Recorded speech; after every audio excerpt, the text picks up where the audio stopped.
I think the demand's bigger than ever for vintage VW campervans, you know, decent ones anyway.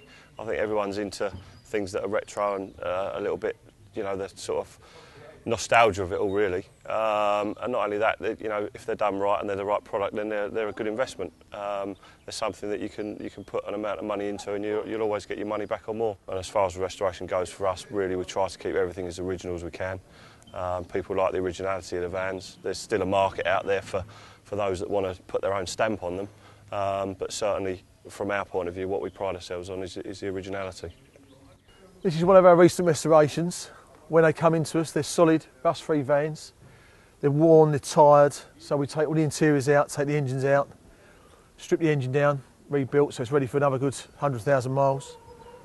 The interiors are re-upholstered with new foam, re-kitted back out. Whilst all that's being done, the van goes to paint, it's stripped down, any bad paint's taken away, repainted. The van then comes back to the shop, and Norman and Mike, they set about it, re-upholstering it, put the engine back in and get it to a finished product it is today. This van is a 1977 Type 2 Westphalia. When it came to us, it was solid, rust-free. It had one owner, and the engine had done 5,000 California miles. So it's a good, really good van. The only reason we've gone to the full extent of re-upholstering it, it was tired inside and the paint was so faded that we thought we'd give it a new lick of paint and make it what it is today. My van is a 1969. It's a tin top.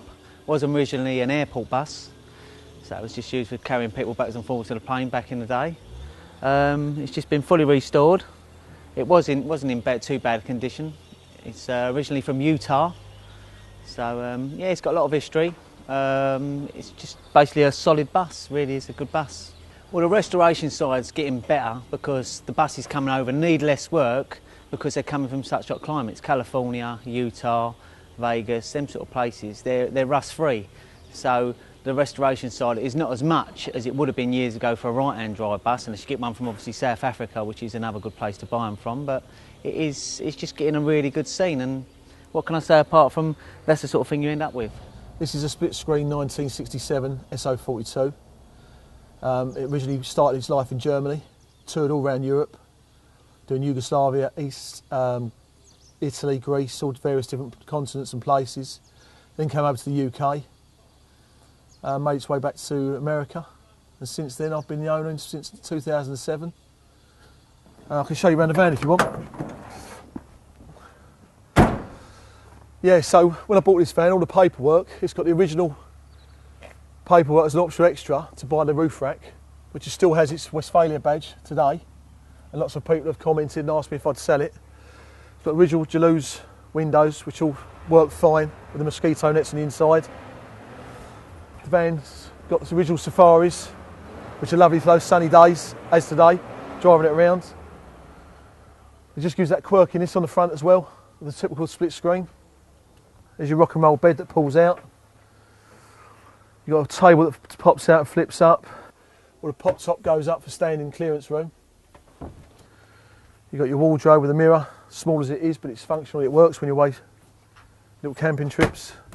You've got the original cooler, the original egg box and plate that came with it. And here we have the little cooking tables. People stand outside cooking or washing up or preparing some food.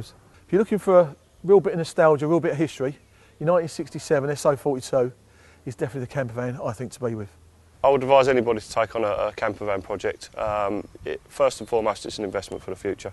It's something that you know is a sound investment financially, and it brings you into a community that's very family orientated. All year round, there's many VW shows all over the country that are family orientated, and it's just that whole camping saga that really makes it something that we're really passionate about.